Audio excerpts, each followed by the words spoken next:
A continuación tenemos la intervención de Pablo Medina, es investigador del programa doctoral en Ciencias Políticas de Flaxo, Ecuador, y profesor de la Pontificia Universidad Católica del Ecuador.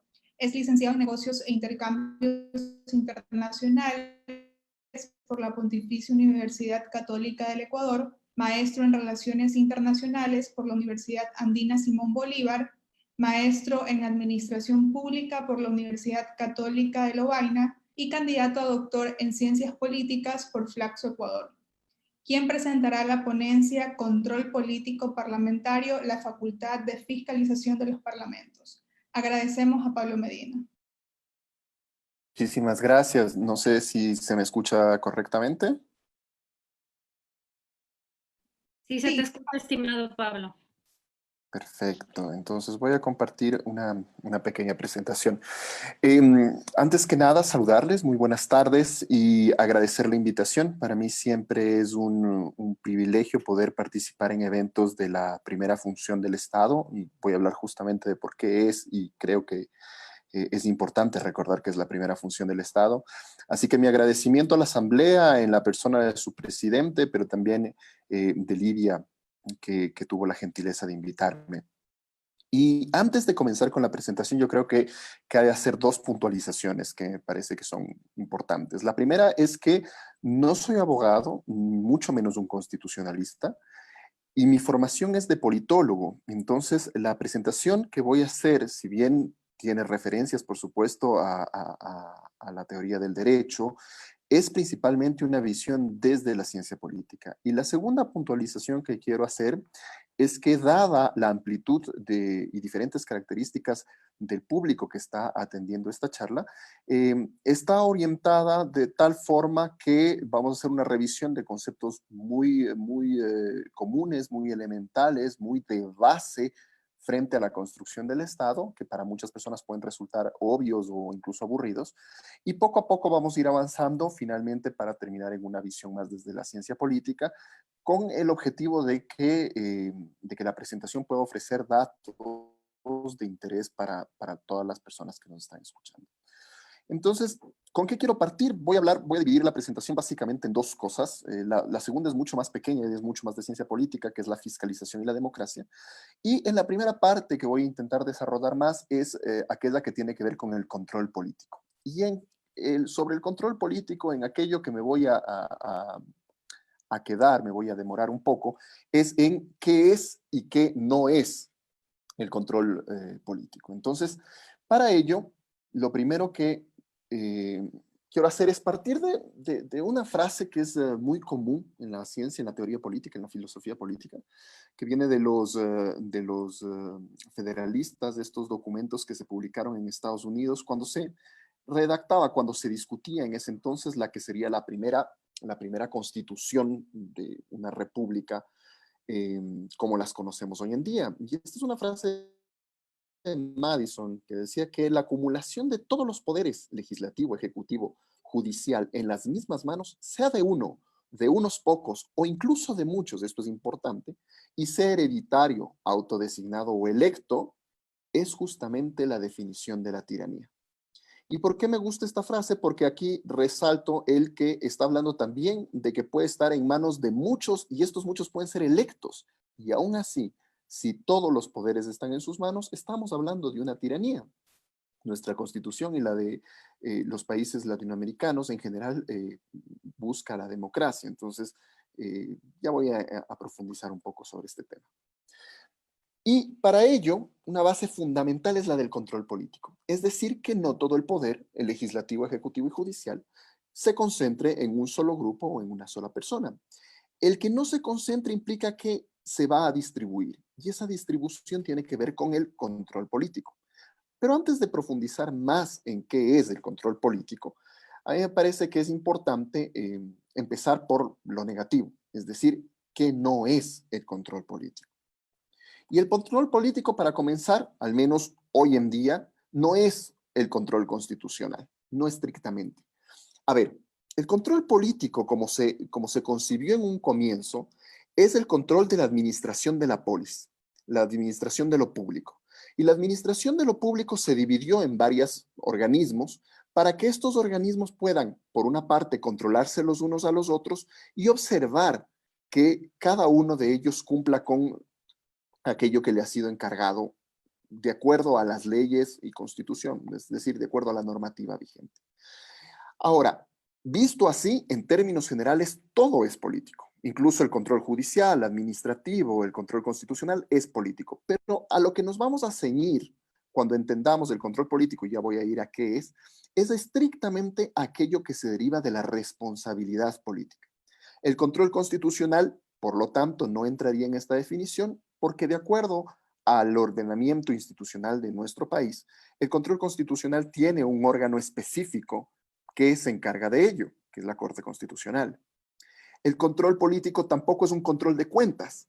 A ver, si uno revisa la Constitución, una de las razones para el juicio político del presidente es los delitos contra la administración pública. Entonces uno diría, bueno, entonces sí hay un control de cuentas, sí es verdad, pero no es per se la función del control político, el control de cuentas. Para ello también tenemos un organismo especializado que es la Contraloría General del Estado. El control político específico tampoco es un control administrativo, civil, penal. Para ello existe una función judicial. Tampoco es en sí mismo un control social. Yo tengo mis observaciones al respecto, pero bueno, nuestro país tiene una función específica que es la función de transparencia y control social para ello. Y entonces nos cabe la pregunta de qué sí es el control político, al menos en esta concepción más moderna y no general en la que uno podría decir que en democracia el control político es el control que ejerce un ciudadano a el gobierno. El control político, y aquí voy a tomarme un pequeño momento para profundizar en un tema previo, y es en qué lugar se encuentra el control político. Y voy a comenzar por hacer una pregunta básica. ¿Qué es la política? Aquí, la política en nuestro idioma, en el español, la política tiene al menos, habrá que buscar otros autores en donde haya más y menos, pero al menos tiene tres grandes acepciones, tres grandes elementos que busca estudiar. Por una parte está la política, que en español entenderíamos como lo político, y voy a utilizar frases del inglés que quizá nos ayudan, palabras del inglés que quizá nos ayudan a entenderlo mejor. Lo político, que en inglés se conoce como polity, y que tiene que ver con el sistema, es decir, el diseño de las instituciones que administran lo público. La expresión más clara, más concreta de lo político, de la polity, es la Constitución del Estado. En la Constitución básicamente decimos cómo nos vamos a organizar, quién va a administrar y cómo va a administrar lo público. Eso es la política entendido como la polity, lo político. La política en sí misma, que en inglés se conoce como politics, es donde se da la deliberación y el ejercicio del poder. La materialización del politics, si es que uno quiere verlo así, es el legislativo, el órgano legislativo. Es decir, en donde los representantes del gobernado, del pueblo, del soberano, pueden discutir y pueden decidir cuál es la legislación y al mismo tiempo pueden controlar. Ya voy a entrar en esto un poco más adelante. Y finalmente hay un tercer ámbito que son las políticas, en inglés serían policies, que tiene que ver con la política pública. Es decir, la acción misma. Una vez que se decidió que se va a hacer, eso probablemente se plasmará en una ley, hay alguien que tiene que hacerlo. Por excelencia, la función del Estado dedicada a esto es el Ejecutivo, el presidente, los ministerios. Este mismo esquema se puede identificar también a nivel subnacional. Entonces, teniendo claro este panorama, el mundo del control político por excelencia se encuentra aquí, en el mundo de la política, de la confrontación, de la deliberación política. Y aquí, básicamente, existe en una interacción entre el ejecutivo y el legislativo. Me voy a concentrar en eso. No es exclusivamente aquí donde se da el control político, pero me voy a concentrar en esto porque probablemente es el lugar en donde, si falla, tenemos serios problemas con la democracia, con el aparataje republicano de la democracia. Entonces, ¿qué es básicamente sobre lo que el control político se basa? Sobre las políticas públicas. Para ponerlo simple, estoy simplificando mucho, habrá muchos expertos aquí que se estarán horrorizados con lo que voy a decir, pero es simplemente para poder ilustrarlo mejor. Básicamente, el control político consiste en que el legislativo puede pedirle responsabilidad a aquel que ejecuta la política pública. En este caso, por excelencia el Ejecutivo, no solamente el Ejecutivo, pero por excelencia el Ejecutivo. Teniendo esto en mente, voy a rescatar tres elementos antes de dar una definición sobre qué es el control político, de un autor, muchos lo consideran como uno de los padres del constitucionalismo, Lowenstein, y lo primero es una cita textual. Él nos dice que el punto crítico de la función del control político yace en la posibilidad de exigir responsabilidad política. Existe responsabilidad política cuando un determinado detentador del poder tiene que dar cuenta a otro detentador del poder sobre el cumplimiento de la función que le ha sido asignada. Es decir, un órgano a quien se le ha asignado poder tiene que rendir cuentas a otro órgano en este caso. Un segundo elemento que tiene que ver con el control político es la consecuencia de esto. Es decir, el incumplimiento de la responsabilidad política conlleva a la privación del ejercicio del poder. Es decir, eres responsable por aquello que se te ha encargado en el ejercicio del poder y el que tienes que rendir cuentas sobre ello. Y si es que en esa rendición de cuentas se determina que has faltado a la responsabilidad, la privación de ese ejercicio del poder es la consecuencia de tu negligencia. Y finalmente, un tercer elemento que es que este poder se distribuye entre los detentadores del poder. Y este es el principio republicano de la división de poderes, tres fundamentales, ejecutivo, legislativo y judicial, pero no importa el sistema político o las funciones que se hayan dado, simplemente estamos pensando en que el poder no se concentra, siguiendo esta idea que citaba al principio de James Madison. Entonces, una definición concreta sobre qué es el control político es la facultad que tiene un órgano soberano de controlar el que una decisión política tomada por otro órgano se ajuste a las reglas establecidas para la toma de esa decisión. ¿Qué es lo que estamos diciendo? Un órgano legítimo controla a otro órgano sobre aquello que ha hecho. Aquello que ha hecho tiene que estar dentro de la normativa que se había previsto para la ejecución constitucional legalmente. Y hay dos mecanismos, dos vías por las que se realiza, una por distribución del poder y otra por negación de poder. Por distribución de poder quiere decir cuando para ejecutar algo no puedo hacerlo solo, tengo que tener el visto bueno de alguien más. Por ejemplo, en nuestro país, en nuestra Constitución, un ejemplo clarísimo es la legislación. La Asamblea Nacional puede votar una ley, esa ley puede contar con la mayoría necesaria para ser ley, sin embargo, se requiere la sanción del presidente. Si es que el presidente la veta completamente, hay una restricción. Esa ley no puede volver a ser discutida en un periodo de un año. Es decir, para poder producir una ley, se necesita el visto bueno de al menos dos organismos en este caso. Esa es un claro control político por distribución. Y otra es por negación de poder. Es cuando alguien puede privarle del poder a alguien más. Un juicio político en el que se termine sancionando con la destitución, por ejemplo, en cuyo caso un ministro no necesita el permiso de la Asamblea Nacional para ejercer sus funciones, pero si es que ha ejercido sus funciones y en ese ejercicio, a juicio de la Asamblea Nacional, ha incumplido con su responsabilidad política, se le puede negar el poder, se lo puede destituir. Entonces, esto es lo que estamos entendiendo como poder político en este momento. Ahora bien, ¿por qué el poder político entonces recaería principalmente en el Parlamento? Y esto tiene algunas razones muy importantes. La primera, porque el Parlamento es el representante del soberano. El soberano es el pueblo. En una democracia, la voz del pueblo es la expresión de la soberanía. Como no podemos juntar a todos los ciudadanos en ejercicio de su ciudadanía, valga la redundancia, y hacer que se expresen, básicamente la democracia representativa ha ideado esta idea de que existe un foro en donde estamos representados y los representantes que llegan a ese foro ejercen esa soberanía. De ahí la necesidad de que exista este parlamento y el Parlamento lo que hace es ejerce la dimensión interna de la soberanía. La soberanía normalmente tiene dos dimensiones, una dimensión externa, que es aquella que plantea que un Estado puede seguir su destino, tomar sus decisiones sin injerencia de un actor externo, pero también tiene una dimensión interna que es que se puede gobernar a sí mismo. Y dentro de esa dimensión interna, a través y gracias a la legitimidad que obtiene la representación, el Parlamento puede básicamente hacer dos cosas: legislar y fiscalizar. Legisla porque produce el ordenamiento jurídico bajo el cual los ciudadanos vamos a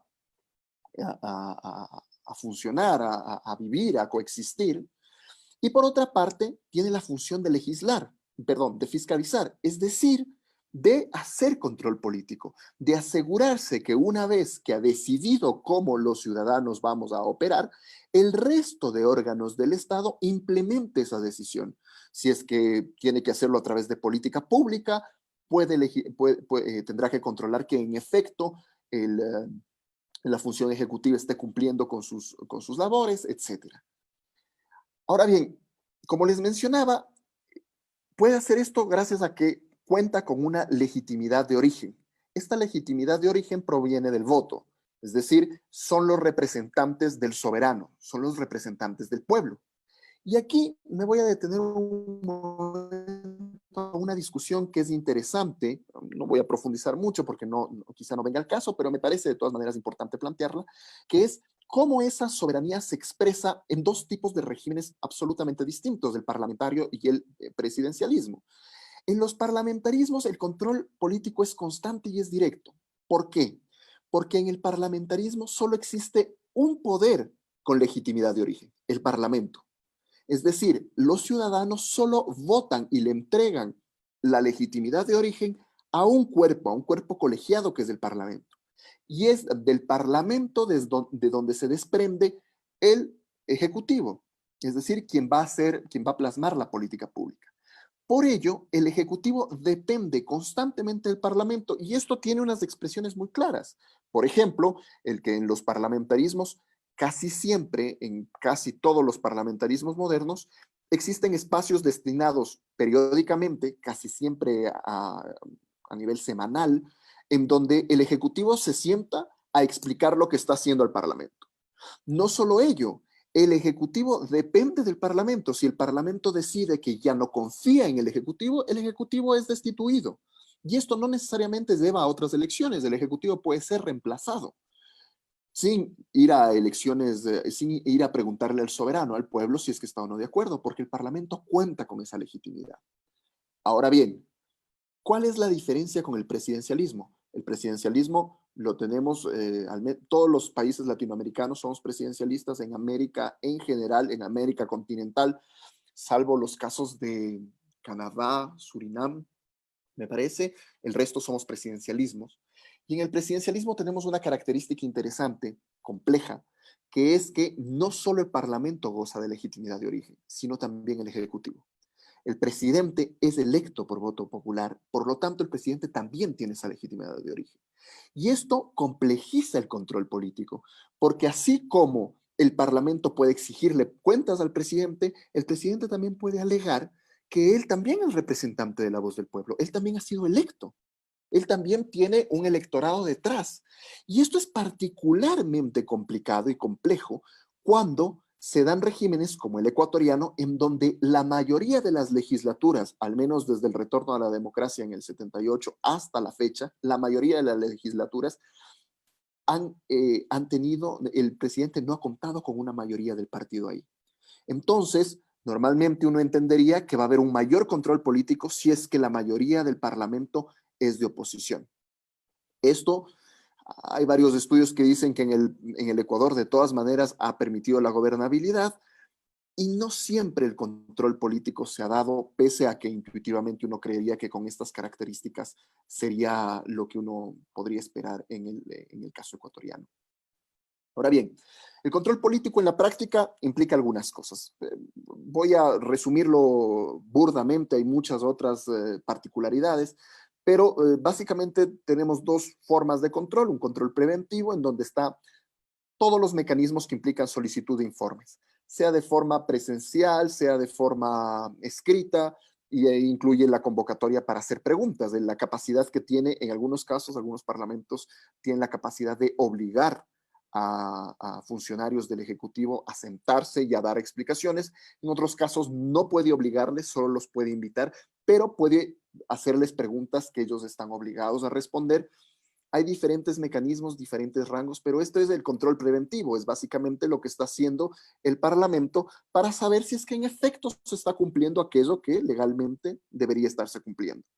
Y hay un control represivo, y este control represivo lo resumo básicamente en el juicio político, sea cuales sean las características, sea cual sea el mecanismo, pero básicamente consiste en que el Parlamento considera que hay suficientes indicios para determinar que la responsabilidad política, que existe responsabilidad política, que esta responsabilidad política ha sido desdeñada, no ha sido cumplida por el funcionario del Ejecutivo. Entonces existe un procedimiento por el cual este Ejecutivo, cualquiera sea su miembro, no solo es del Ejecutivo, en el caso ecuatoriano también pueden ser el defensor del pueblo, en fin, otras figuras, pero principalmente me voy a concentrar en el Ejecutivo, que estas personas no han cumplido con su responsabilidad política. Entonces se arma una investigación, hay diferentes características de acuerdo al país, en algunos casos incluso en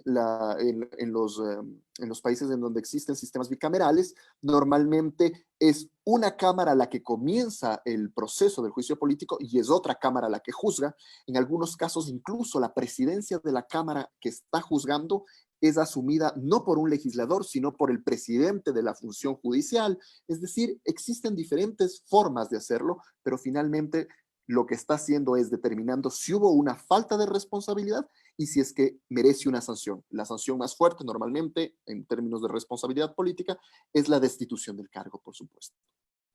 Ahora bien, una vez que hemos llegado a esto, y a mí me parece que esta es la parte ya más politológica de lo que les quería comentar hoy día, es qué pasa con el control político y la confianza en la democracia. No voy a hablar del control político y la democracia porque se asume que el control político es parte fundamental de la democracia, entonces es un razonamiento endógeno. Pero algo que es muy interesante y que me parece importante señalar es que el control político, el correcto ejercicio del control político, en algunos casos tiene efectos sobre la confianza en la democracia. Curiosamente, este efecto en América Latina, como podemos ver en este gráfico, no ha sido precisamente el que uno esperaría. Uno esperaría que a mayor control político exista mayor confianza en la democracia. Sin embargo, esta es una correlación lineal simple que se ha realizado entre la percepción sobre la democracia levantada por Latinobarómetro y el ejercicio del control político en términos de cuestionamiento a los funcionarios del Ejecutivo realizado por Viden, que es la mayor base de datos sobre democracia en el mundo en este momento. Y se ha realizado una correlación que identifica que en los países, estos son 10 países de Sudamérica, en los países latinoamericanos de Sudamérica, digámoslo así, estoy excluyendo las Guyanas y Surinam. ¿Qué es lo que ha ocurrido? ¿Qué es lo que se ve? Desde 1990 hasta 2018 son estos datos. Se ve que a mayor control político, la gente cree menos en la democracia. Y esto es una medida contraintuitiva. Uno diría, pero ¿cómo es posible que esto esté ocurriendo? Debería ser lo contrario. Mientras más se controla, la gente podría estar más tranquila y confiar aún más en la democracia. Yo creo que lo que nos ocurre, y esta es una hipótesis de estudiar sobre la que estoy trabajando en este momento, lo que nos ocurre es lo mismo que ocurre cuando empezamos a tener, por ejemplo, denuncias sobre un delito que antes no se denunciaba. Apenas se permite la denuncia, resulta que hay un pic, hay un crecimiento inusitado de ese delito. Entonces uno no puede decir, bueno, lo que pasa es que ahora que creamos las comisarías especializadas para ese delito, es culpa de haber creado las comisarías que existe más de ese delito. No, lo que ocurre es que a raíz de que existe el mecanismo, se puede denunciar. Esta misma lógica podríamos emplearla para intentar entender esta correlación que estoy presentando acá. A medida que existe más control político, normalmente se destapan más escándalos políticos. Y eso hace que curiosamente hay una correlación negativa y a más control político, la gente crea menos en la democracia. Esto no habla de que el control político tenga que disminuirse, eso habla de que la calidad de nuestra política tiene que mejorar. Y la política, el control político, las instituciones y los políticos finalmente son productos de nuestra sociedad. Entonces, habrá que preguntarse si tenemos problemas con nuestros sistemas políticos, ¿cuál es el problema que estamos teniendo en nuestra sociedad para estar produciendo esas instituciones políticas y esos políticos? Con ello, quiero concluir con otra cita, también de Madison, que a mí me parece que es fundamental, que dice, si las personas fuesen ángeles, no necesitarían de un gobierno. Si los ángeles gobernaran a personas, no se necesitaría controles externos ni internos. Pero al tener un gobierno en el que las personas gobiernan sobre las personas, la gran dificultad está en que primero se debe establecer un gobierno que controle a los gobernados y luego que se obligue a controlarse a sí mismo. El que el gobierno dependa de las personas es, sin duda, el primer control sobre el gobierno, pero la experiencia le ha enseñado a la humanidad que se necesitan precauciones auxiliares. Esas precauciones auxiliares son el control político y la facultad fiscalizadora que tienen los parlamentos. Yo quedo hasta ahí.